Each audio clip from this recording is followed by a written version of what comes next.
귀한 찬양 감사드립니다. 오늘은 기름기가 쫙 빠진 그런 그 담백한 맛의 찬양을 하나님 앞에 올려드린 것 같습니다. 한 주간 평안하셨습니까? 네. 이번 주는 한 주 내내 계속 비가 오고 그치고를 반복해서 조금 마음이 축 처져 있지 않을까 싶습니다. 그런데 남부 지방에는 오늘 그 새벽에 뉴스를 잠깐 보니까 800mm 정도의 비가 한꺼번에 내려서 보통은 한 달 동안 내릴 수 있는 비가 하루에 내려서 굉장히 큰 피해가 우리 황 목사님 사역하시던 산청은 군 자체가 완전히 피난 지역으로 그렇게 선포되었다는 이야기를 들었습니다. 사시던 그 빌라가 바로 이게 큰 내가 바로 옆에 있었는데 그곳에 계신 분들의 그 아픔과 고통과 아우성들 우리가 기억하고 계속해서 기도해야 하겠습니다. 우리 교회는 매년 초반 연초에 신방을 합니다. 기본적으로 목회자들과 또 구역장님들 그리고 구역에 따라서는 구역 식구들이 함께 동행하고 가정의 형편을 살피고 가정의 기도의 제목들을 함께 나누고 또 그 마음속에 맺혀져 있는 이야기들을 종종 들을 때가 있습니다. 이 신방은 한국교회의 아주 좋은 전통이라고 그렇게 생각이 됩니다. 제가 미국에서 목회할 때에 미국 교회, 그러니까 백인들이나 아니면 백인 흑인들 이렇게 섞여져 있는 그런 교회에 한국 목사님들이 부임을 하게 되면 가장 교인들이 좋아하는 것이 신방입니다. 미국 교회에서는 목사가 신방을 하는 경우들이 없거든요. 그러다 보니까 한국 목사님들이 한국식으로 신방을 하고 목회를 하면 정말로 행복해합니다. 그런데 시대의 변화에 따라서 많은 변화가 있고 또 앞으로도 변화가 예상이 됩니다. 앞으로도 10년 후, 20년 후에 신방이라고 하는 것이 지속될 수 있을까라고 하는 의문을 가지게 되고 질문을 던지게 됩니다. 가치관이 변화가 되었기 때문이기도 하겠지요. 몇 가지 이유들을 살펴볼 수 있을 것 같습니다. 바쁜 현대인들의 삶에서 시간을 내는 것이 먼저는 어렵습니다. 예전에는 그래도 외벌이를 하시는 가정들이 많아서 가정의 주부들은 비교적 가정에 계셨는데 요즘은 맞벌이를 하시는 분들이 많아서 따로 시간을 맞추어 내기가 쉽지 않기 때문에 그렇습니다. 두 번째는 집에서 음식을 대접하는 그 수고로움이 어렵기 때문이기도 할 것입니다. 사실 맞벌이 경우에는 막 그 직장 끝나고 부랴부랴 와서 뭔가를 한다는 것이 쉽지 않기 때문에 그렇습니다. 그래서 요즘에는 거의 대부분 밖에서 식사를 하거나 집에 가서는 다과 정도를 나누는 그런 방식으로 바뀌어가고 있죠.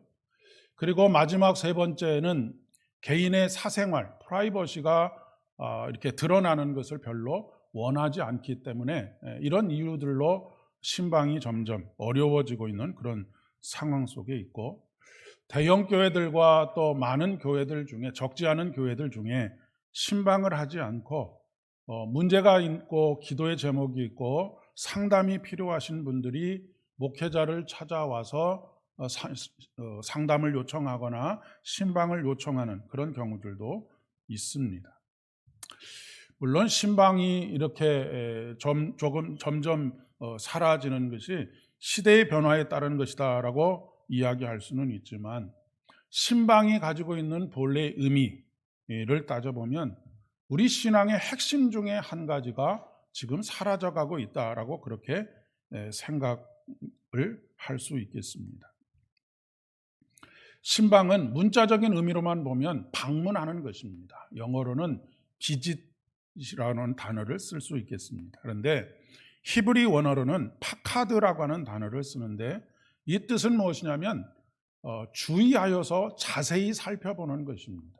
그러니까 보통 이렇게 주일 예배나 아니면 다른 모임 때는 내면에 고통받고 있는 것, 기도할 수 없는 것, 영혼의 곤고한 것, 이런 것들을 내놓고 이야기하기가 어렵기도 할 뿐만 아니라 그냥 주일에 얼굴 한번 보고 돌아가는 그런 경우들도 많이 있기 때문에 자세히 들여다보고 그 자세한 상황들에 대해서 함께 고민하고 기도할 수 있는 시간들이 없지 않겠습니까?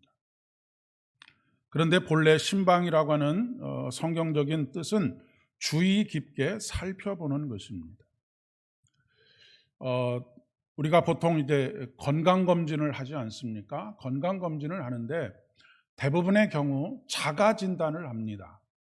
내가 내 몸은 제일 잘한다고 생각하고 자가 진단을 하다가 정밀하게 뭐 내시경이나 초음파나 아니면 MRI나 이런 것들을 찍어보면 이미 상당 부분 병이 진행되는 경우들이 있습니다. 그것은 자세하게 그것을 이렇게 주의 깊게 살펴보지 않으면 알 수 없는 일들입니다. 그런데 우리가 자가 진단을 하고 의사에게 그것을 이야기하지 않거나 검사를 받지 않으면 계속해서 병이 악화되어 가는 것처럼 우리의 영혼도 그렇게 악화되어져 갈 수밖에 없습니다. 그런데 앞에서 들었던 이유들처럼 현대인의 삶이 워낙에 바쁘다 보니까 하나님 앞에 나아가는 시간, 하나님의 말씀에 귀를 기울이는 시간들이 점점 사라져가고 있습니다. 그리고 그것이 수고를 동반하는 일, 하나님을 섬겨가는 일이 수고를 동반하는 일이기 때문에 점점 그런 수고들을 하지 않으려고 하는 그런 것들이 생기게 되는 것이죠. 뿐만 아니라 아담의 본성처럼 우리는 우리 개인의 이 프라이버시를 드러내지 않으려고 합니다. 아담이 선악을 알게 하는 나무의 열매를 따먹고 가장 먼저 했던 일이 무엇입니까? 숨었던 것이죠. 자기를 숨기는 것이었습니다. 하나님 앞에 자기를 숨길 수 있다라고 생각을 하는 것이죠. 우리가 영적으로도 마찬가지입니다. 그러니 하나님께서 찾아오시는 것이 별로 그렇게 달갑지 않은 것이죠. 나도 하나님을 찾아가는 것이 별로 그렇게 유쾌하지 않은 것입니다. 그런데 성경에서 이 파카드라고 하는 단어, 신방이라고 하는 단어는 주로 하나님의 행위를 묘사하는 단어입니다. 하나님께서 인간을 찾아오시고 만나주시는 행위, 이것이 바로 파카드입니다. 하나님께서 백성들을 양떼처럼 돌보시는 자상한 모습을 표현하는 것이기도 합니다.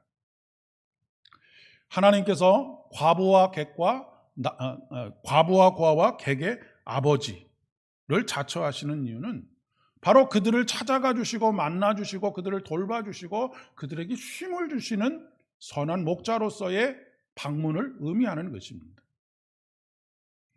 핵심은 환대입니다. 환대라고 하는 것은 주인이 선한 마음을 가지고 환영하고 손님을 맞이하는 그런 관계가 바로 환대의 관계입니다. 여기서 손님은 아는 사람의 방문에 국한하지 않습니다. 우리가 보통 손님이 오신다라고 하면 대부분 아는 사람들이 오지 않습니까? 그런데 여기서 말하는 그 나그네는 아는 사람이 아닙니다. 여러분, 지금은 뭐 도시가 이렇게 과밀화되어 있기 때문에 늘 우리 주변에 사람이 있지만 예전에는 그렇게 사람들이 밀집되어 있지 않은 그런 상황 속에서 나그네가 우리 집에 방문했다. 그 사람은 10중 8구 알지 못하는 일면식도 없는 사람이었을 것이 당연합니다. 그런데 문제는 나를 방문한 그 나그네가 호의적인 사람이 있을 수도 있고 악의적인 사람일 수도 있습니다. 선한 사람일 수도 있고 악한 사람일 수도 있다라고 하는 그런 이야기입니다. 그런데 그가 어떤 사람이냐에 상관없이 그를 그 인격 그대로 환영하며 받아들이는 것, 이것이 바로 환대입니다. 나그네는 마실 물과 먹을 음식 그리고 누울 자리를 요구할 수 있습니다. 현대의 시각으로 보면 이것은 굉장히 불합리한 것처럼 보입니다. 왜냐하면 나의 평안과 안정을 깨트리는 행위이기 때문에 그렇습니다. 그런데 오늘 하나님의 말씀은 그런 요구에 응답하는 것이 하나님 백성의 의무라고 그렇게 말씀하십니다. 왜냐하면 우리의 인생 자체가 나그네 인생이기 때문에 그렇습니다. 하나님께서 이스라엘 백성들에게 너희의 종 되었던 것을 기억하라 라고 말씀하시는 것처럼 우리는 항상 나그네 인생인 것을 기억해야 합니다. 누군가가 나에게 나그네로 다가오는 것과 마찬가지로 나 또한 누군가의 나그네가 될 수 있기 때문에 그렇다라고 말씀입니다. 오늘 구약의 본문인 창세기 18장의 말씀은 환대의 대표적인 사건이라고 이야기할 수가 있겠습니다.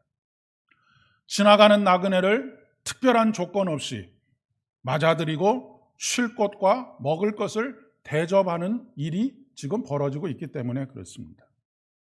아브라함이 장막에 서 있을 때 맞은편에 나그네 세 사람이 서 있는 것을 발견하게 됩니다. 그는 곧 장막문을 열고 달려나가서 영접하고 몸에 땅을 굽혀서 그가 표현할 수 있는 최선의 예를 갖추어서 그들을 맞이하고 있습니다. 그리고 이렇게 요청을 하고 있죠. 내 주여, 내가 주께 은혜를 입어 싸우면 원하건대 종을 떠나 지나가지 마시옵고 물을 조금 가져오게 하사 당신들의 발을 씻으시고 나무 아래에서 쉬소서.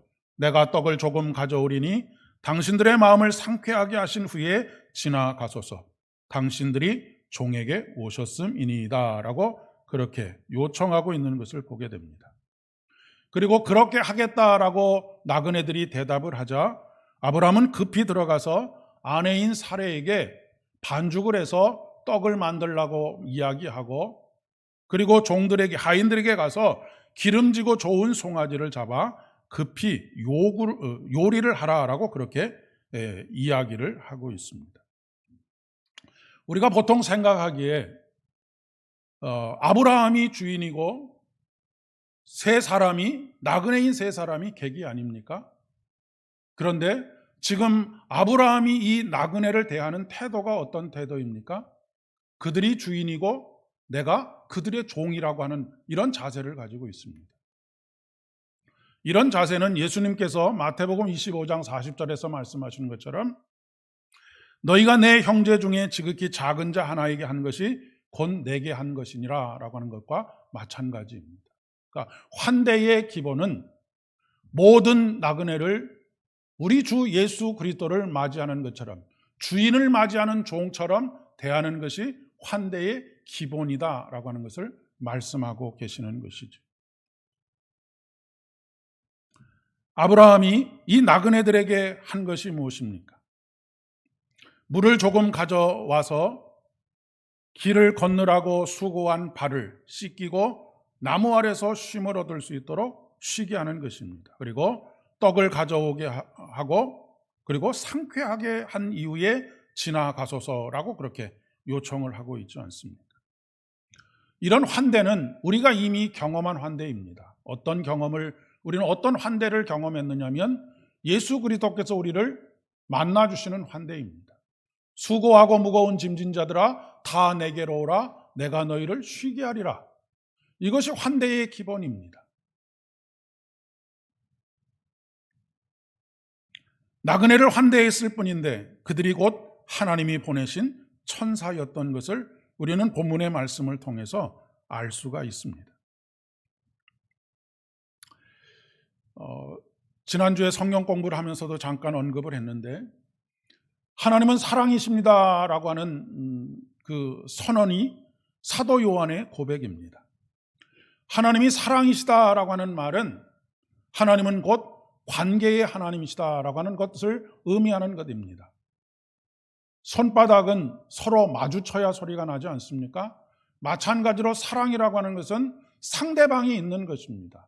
혼자 사랑할 수 없습니다.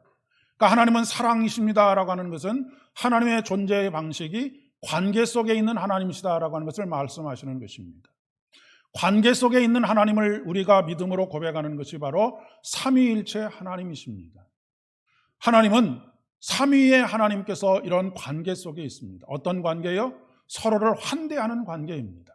아무런 조건 없이 그분은 서로가 서로를 받아들이고 그것이 마치 한 몸을 이루는 것처럼 그렇게 존재하는 존재의 방식이 하나님의 존재 방식이라고 하는 것이죠. 그러면 우리가 하나님의 형상을 따라 지음을 받았다라고 하는 것은 하나님의 존재 방식에 따라서 지음을 받았다라고 하는 그런 이야기입니다. 하나님의 존재 방식은 무엇입니까? 나그네를 조건과 이유를 따지지 않고 환대하는 것입니다. 그 안에 어떤 충돌이나 어떤 배제나 어떤 배척이나 혐오나 이런 것이 없이 있는 그대로 그 사람의 인격 그대로를 받아들이는 것입니다. 이것이 삼위일체 하나님을 고백하는 우리의 믿음의 고백의 삶으로 드러나는 열매들이다라고 그렇게 이야기를 할 수 있다는 말씀입니다. 그것이 바로 믿는 것과 사는 것이 동일한 것이라고 이야기할 수 있겠습니다. 오늘 골로새서의 말씀에 보면 하나님의 형상을 잃어버렸던 인간이 어떻게 하나님의 형상을 회복해 가는가라고 하는 것을 다루고 있습니다. 여러분, 선악을 알게 하는 나무의 열매를 따먹고 난 이후에 하나님의 형상이 파괴되었습니다. 파괴되어서 가장 먼저 나타난 현상이 무엇입니까? 질투하는 것이었고 시기하는 것이었고 결국 형제를 아우를 죽이는 결과로 나타나게 되었습니다. 이제까지는 하나가 되어서 한 몸처럼 살던 사람이 하나님의 형상이 파괴가 되니까, 존재의 방식이 파괴가 되니까 서로 시기하고 질투하고 결국 마음에 살의를 품고 그것을 마음속에만 품는 것이 아니라 실행에 옮기게 되는 그런 결과로 나타나게 되었다는 것입니다. 그런데 이 하나님의 형상을, 잃어버린 하나님의 형상을 회복하는 과정이 바로 20절에서 22절의 말씀입니다. 그의 십자가의 피로 화평을 이루사 만물 곧 땅에 있는 것들이나 하늘에 있는 것들이 그로 말미암아 자기와 화목하게 되기를 기뻐하심이라. 전에 악한 행실로 멀리 떠나 마음으로 원수가 되었던 너희를 이제는 그의 육체의 죽음으로 말미암아 화목하게 하사 너희를 거룩하고 흠없고 책망할 것이 없는 자로 그 앞에 세우고자 하셨으니 라고 하는 것입니다. 예수 그리스도로 말미암아 화목하게 되었다라고 하는 것은 서로가 환대하는 삼위일체 하나님의 존재의 방식을 삶으로 살아가게 된 그런 존재의 변화를 의미하는 것입니다. 그리고 하나님께서는 이 존재의 방식이 갑자기 이루어지지 않기 때문에 끊임없이 예수 그리스도의 이 십자가의 보혈의 은혜 안에서 우리가 서로를 환대하는 존재로 그렇게 바꾸어 가시는 것입니다. 그리고 결과적으로 거룩하고 흠없고 책망이 없는 자로 세워가는 것. 이것이 바로 구원의 원리이기도 합니다. 예수 그리스도의 보혈의 은혜로 말미암아 우리가 의롭다 칭하는 칭의의 사건이 구원의 사건이라고 한다면 거기에서 늘 예수 그리스도의 십자가 안에서 우리가 서로를 환대하는, 그래서 우리의 존재의 방식이 바뀌어져 가는 그런 모습이 바로 성화의 과정이기 때문에 그렇습니다. 그러니 오늘 우리에게 주신 직분이 무엇입니까? 사명이 무엇입니까? 서로가 서로를 환대하는 것입니다. 조건과 형편을 따지지 않고 환대하는 것입니다. 그렇게 하나님의 형상을 회복해 가는 것입니다. 이것이 달라서 너와 나는 함께 할 수 없다가 아니라 이것이 다름에도 불구하고 너와 내가 함께 할 수 있는 존재라고 하는 것, 그것이 하나님의 존재 방식이라고 하는 것을 인정하는 것이 우리의 믿음이 깊어지는 것입니다. 물론 이렇게 나그네를 환대하는 이것이 과밀화된 현대 사회 속에서, 도시화가 급격하게 진행되고 있는 현대 사회 속에서 그대로 적용하는 것은 물론 무리가 있습니다. 그러나 우리 사회가 차별과 배제, 혐오가 사회 곳곳에 퍼져 있는 이런 상황 속에서 서로의 인격을 있는 그대로 받아들이고 환대하고 쉼을 주고 먹을 것을 주고 하는 이런 사건들, 이것은 교회가 해야 할 일입니다. 교회가 해야 된다는 것은 기관이 이 일을 한다는 것이 아니라 하나님이 거하시는 거룩한 성전인 우리들이 해야 하는 일이다라고 하는 것을 이야기합니다. 제가 미국에서 목회를 할 때에 제가 목회하던 교회에서는 그 일을 감당할 수 있는 능력이 되지 못해서 하지를 못했었는데, 겨울이 되면 주로 백인들 교회 그리고 미국 교회들이 그 일들을 정말로 열심히 감당합니다. 어떤 감당을 하느냐면, 겨울에 견디기 어려운 추위 속에서 노숙자들을 어떤 교회에서 일주일, 어떤 교회에서는 조금 힘이 있는 교회에서는 한 2주일씩 그들을 데려다가 그들이 씻을 수 있는 환경을 조성해주고 그들에게 먹을 것을 주고 잠자리를 제공하고 그렇게 환대하는 것이죠. 우리가 생각하기에 미국의 교회들은 타락해 있고 성도들의 신앙이 형편없고라고 생각하기 쉽지만, 그들의 삶은 하나님의 존재 방식으로 그렇게 살아가고 있는 것이죠. 한국 교회에서 이런 일들을 하겠다라고 한다면 결코 쉽지는 않을 것입니다.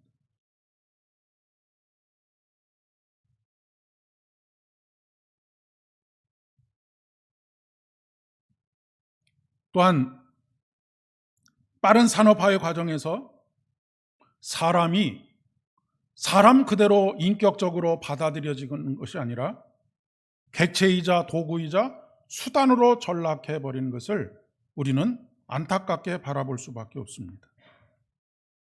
사용자와 노동자의 근로계약이 인격적인 존재로서의 계약이 아니라 단순히 이 사람을 수단으로 삼는 것. 노동자도 마찬가지죠.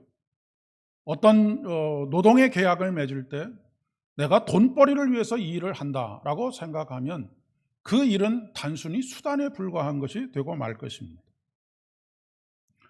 요즘 우리 사회에서 굉장히 많은 사고들이 일어나지 않습니까? 그 사고들이 일어나는 이유가 무엇이냐면, 돈을 아끼기 위해서, 인건비를 아끼기 위해서 둘이 해야 할 일들을 혼자 하고 하는 일들이 빈번하게 일어나기 때문에 그렇습니다. 꼭 두 사람이 있어야 될 위험한 그런 작업들이 있습니다. 그런데 두 사람에게 줄 것을 한 사람에게만 주기 위해서 그 사람이 위험에 노출되었을 때 그 사람을 곁에서 도울 수 있는 사람을 배치하지 않는 것이죠. 특별히 우리나라의 경우 OECD의 통계 자료에 보면 여러 가지 선진국으로서의 모습을 가지는 지수들이 있는데, 커뮤니티 지수라는 것이 있습니다. 이 커뮤니티 지수라고 하는 것은 내가 도움이 필요할 때 도움을 요청하고 의지할 수 있는 사람이 있는가라고 하는 그런 항목이 있습니다. OECD 평균이 89%입니다. 그런데 우리나라 평균은 78%로 OECD 회원국 중에서 꼴찌입니다. 그러니까 10명 중에 최소 2사람 이상이 내가 정말로 도움이 필요할 때 도와달라고 손을 내밀 수 있는 사람이 단 한 사람도 없다라고 하는 그런 현실이라고 하는 것이죠. 이웃에 대한 무관심, 내가 이웃이라고 생각하는 사람에게만 손을 내미는 그런 모습이 아닐까 싶습니다. 그리고 사실 우리 사회는 그동안 아주 급격한 산업화를 이루어가면서 늘 강조되었던 것이 쓸모 있는 사람이 되어라라고 하는 것이었습니다. 저도 어려서 되돌아 생각해 보면 학교에서도 그렇고 어느 곳에서도 가든지 너는 쓸모 있는 사람이 되어라, 이 사회에 꼭 필요한 사람이 되어라 라고 하는 이야기를 들었습니다. 그 말이 100% 잘못된 말은 아닙니다. 그러나 이러한 가치관들의 반작용이 무엇인가라고 하는 것을 우리가 생각해 보아야 합니다. 여러분, 쓸모 있다라고 하는 것은 무엇이겠습니까? 그리고 쓸모가 없다는 것은 또 무엇이겠습니까? 여러분, 장애를, 심각한 장애를 가지고 있는 사람은 어떤 사람입니까? 우리 사회에서 쓸모있는 인간이 되어라 라고 하는 가치관으로 보면 그런 사람들은 쓸모없는 사람입니다. 그렇지 않습니까?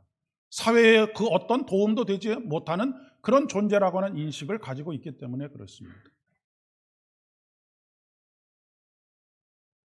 이것이 우리 사회에 만연해 있는 장애인들에 대한 편견과 차별의 큰 이유 중에 하나라고 생각합니다. 그런데 하나님께서는 쓸모가 있느냐 없느냐로 우리를 판단하지 않으십니다. 우리를 무조건적으로 사랑하시죠. 저는 우리 한국 사회가, 그리고 한국의 그리스도인들이 정말로 통곡하며 회개하며 바꿔나가야 할 일 중에 한 가지가 이거라고 생각합니다. 깊은 장애를 가지고 있는 자녀를 둔 부모들이 대부분 조금 여유가 있으면 선택하는 선택이 무엇입니까? 외국으로 나가는 것입니다. 왜냐하면 그곳에서는 그가 장애를 가지고 있느냐 가지고 있지 않느냐와 상관없이 환대하기 때문에 그렇습니다. 오히려 더 많은 배려를 하기 때문에 그렇죠.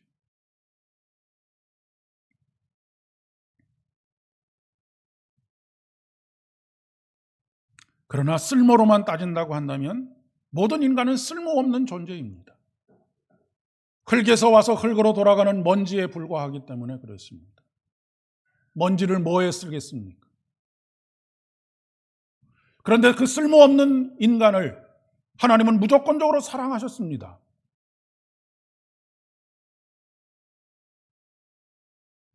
쓸모가 있어서 사랑하신 것이 아니라 그 인격 그대로를 받아들이셨습니다. 흙으로 사람을 지으셨다라고 하는 말의 의미가 무엇이겠습니까? 쓸모없는 존재인 먼지에 불과한 인간을 하나님께서 자신의 손으로 땀을 흘려가면서 사람답게 만들어가는 가장 가치 있는 존재, 그 가치 있는 존재는 어떤 존재입니까? 돈을 많이 버는 존재가 가치 있는 존재가 아니고 무엇인가 잘하는 사람이 쓸모 있는 인간이 아닙니다. 하나님의 존재 방식으로 살아가는 사람, 하나님의 존재 방식인 서로를 환대하는 사람으로 살아가는 사람, 배제하거나 차별하거나 혐오하지 않는 사람, 오히려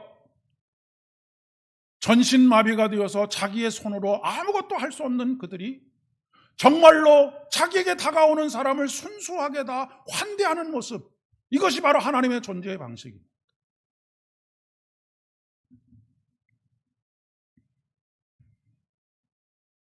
예수님께서 이 땅에 오셔서 누구의 친구가 되어주셨습니까? 세리와 죄인의 친구가 되어주셨습니다.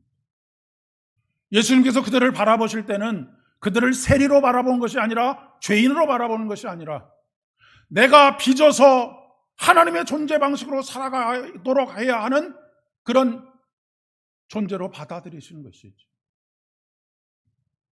오늘 복음서의 본문에 찾아오신 예수님에 대한 마리아와 마르다의 환대의 이야기가 기록되어져 있습니다.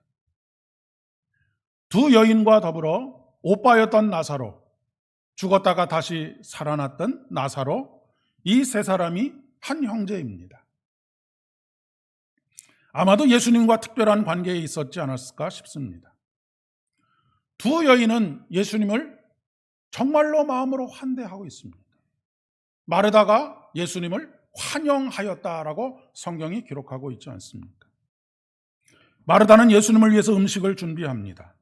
마리아는 예수님의 발치에서 말씀을 경청하여 듣습니다. 이것이 환대의 기본입니다. 이 두 가지가 다 환대의 기본입니다. 환대는 진심으로 환영하는 것뿐만 아니라 그의 음성에 귀를 기울이는 것뿐만 아니라 그에게 쉼을 주고 또 먹을 것을 주는 것이 환대의 기본이기 때문에 그렇습니다.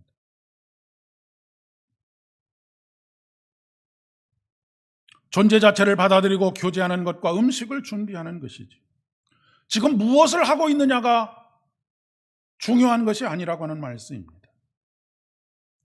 우리 교회에 무슨 큰 행사가 있으면 그 행사를 돕는 여러 가지 손길들이 있지 않습니까? 안에서 안내하시는 분도 계시고 주차장에서 안내하시는 분도 계시고 먼저 오신 손님들에게 말을 걸고 그분을 환대하는 분도 계시고 식당에서 열심히 땀을 흘려서 먹을 것을 준비하는 분도 계시고 각자가 다 각자의 역할들이 있습니다. 그 각자가 각자의 역할을 잘 감당할 때 그 하나의 행사가 아주 은혜로운 행사가 되지 않겠습니까? 여기에는 더 중요한 일도 없고 덜 중요한 일도 없습니다. 더 중요하다, 덜 중요하다라고 생각하는 것은 우리가 생각하는 것 뿐입니다. 여러분, 달란트 비유의 핵심이 무엇입니까? 10달란트, 5달란트, 1달란트. 우리는 이것을 저 사람은 더 하나님께서 사랑하셔서 주인이 사랑하셔서 10달란트를 주셨구나라고 하는 것이 아닙니다. 많은 달란트를 받았다라고 하는 것이 중요한 것이 아닙니다. 중요한 것은 1달란트 받았던 사람이 무엇입니까? 자기에게 주어진 임무를 소홀히 여겼다는 것입니다. 가치 없다라고 여기는 것입니다. 쓸모 없다라고 여기는 것입니다.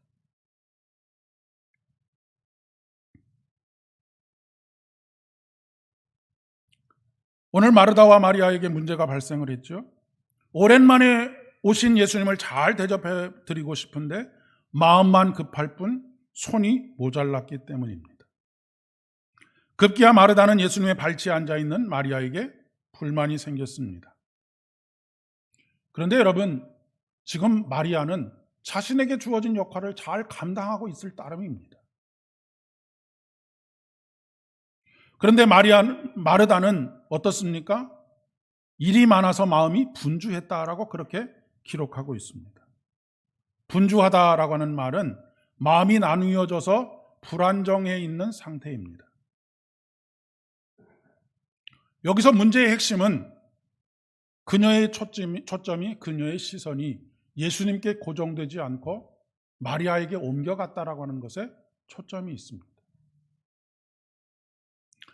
여러분, 지금 예수님께서 마리아가 좋은 편을 선택했다라고 하는 것은 말씀을 듣는 것이 좋은 것이다라고 하는 그런 뜻으로 말씀하시는 것이 아닙니다. 만약 이 마르다가 그의 시선이 마리아에게 가지 않고 예수님을 계속해서 바라보고 예수님을 섬기는 마음, 그 마음으로 음식을 계속해서 만들고 있었다고 한다면 분명히 예수님께서는 마르다에게 네가 좋은 편을 선택했다라고 그렇게 칭찬하셨을 것이라는 말씀입니다.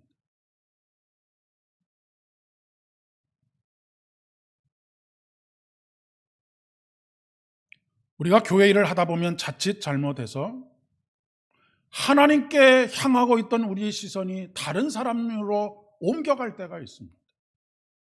비교하게 되는 것이죠. 왜 저 사람은 10달란트를 주셨을까? 그러나 여러분, 10달란트를 받은 사람과 2달란트를 받은 사람이 얻은 상은 똑같습니다. 주인의 기쁨에 참여하라라고 하는 것입니다. 신앙의 핵심은 하나님과의 영적인 친밀함을 느끼는 것입니다. 영적인 친밀함을 느낀다는 것은 그분의 환대를 경험하는 것입니다. 그리고 그분의 환대를 경험한 우리들이 누군가 우리에게 나그네 된 자들에게 환대를 베푸는 것이죠.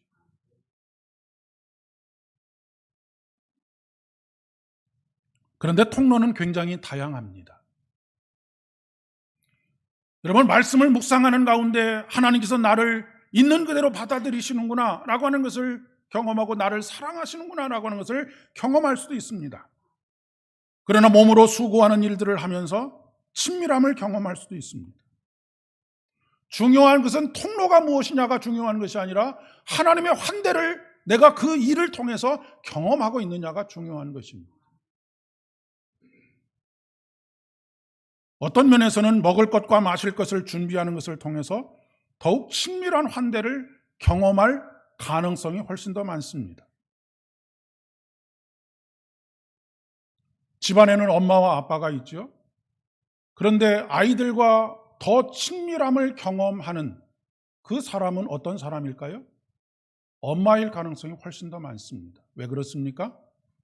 먹을 것을 주고 필요를 채우는 일을 많이 감당하기 때문에 그렇습니다.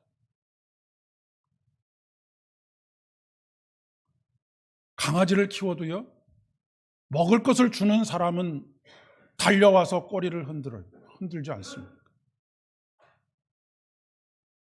자기를 환대하고 있다는 것을 알기 때문에 그렇습니다. 예수님께서 우리에게 새로운 계명을 주셨습니다. 새 계명을 너희에게 주노니 서로 사랑하라. 내가 너희를 사랑한 것 같이 너희도 서로 사랑하라. 너희가 서로 사랑하면 이로써 모든 사람이 너희가 내 제자인 줄 알리라. 서로 사랑하라라고 하는 이 단어에 서로 환대하라라고 하는 단어로 바꿔볼 수도 있을 것 같습니다. 내가 새 계명을 너희에게 주노니 서로 환대하라. 내가 너희를 환대한 것 같이 너희도 서로 환대하라. 너희가 서로 환대하면 이로써 모든 사람이 너희가 내 제자인 줄 알리라. 제자라고 하는 것은 무엇입니까? 스승을 닮아가는 사람입니다. 스승의 존재 방식을 닮아가는 사람이 바로 하나님의 제자입니다. 이번 한 주간도 수많은 만남들이 있을 것입니다. 익숙히 알던 만남도 있을 터이지만 전혀 알지 못하는 만남도 있을 것입니다. 그런데 그 만남 중에는 불편한 만남도 있을 것입니다. 그러나 중요한 것은 오늘 시편에 있는 고백처럼 내가 소원한 것은 해로울지라도 감당하는 것이 우리의 책임입니다. 좋은 관계들 만들어가는 것 중요하지요. 그런데 불편한 만남들을 품어안는 것, 그런 과정으로 나아가는 것, 그런 존재 방식을 훈련하는 것, 이것이 바로 신앙의 훈련이라는 말씀입니다. 삶의 모든 순간에 예수님의 환대를 경험하실 수 있기를 진심으로 축복합니다. 그리고 이 환대가 우리의 삶의 원동력이 되어서 우리의 나그네된 자들을 환대하는 저와 여러분 되기를 진심으로 축복합니다. 기도하겠습니다. 은혜가 풍성하신 아버지 하나님, 감사를 드립니다. 쓸모없는 우리들을 그저 조건 없이 사랑하여 주셔서 하나님의 형상을 지닌 하나님의 사람들로 세우신 것 진심으로 감사를 드립니다. 하나님께서 우리를 있는 그대로 받아들이시는 것처럼 우리들도 환대의 영성으로 그 사람의 조건과 형편과 처지를 따지지 않고 환대하며 쉼을 주며 먹을 것을 나누는 참된 믿음의 교제 안에 있을 수 있도록 은혜를 더하여 주시옵소서. 예수님의 이름으로 기도드립니다.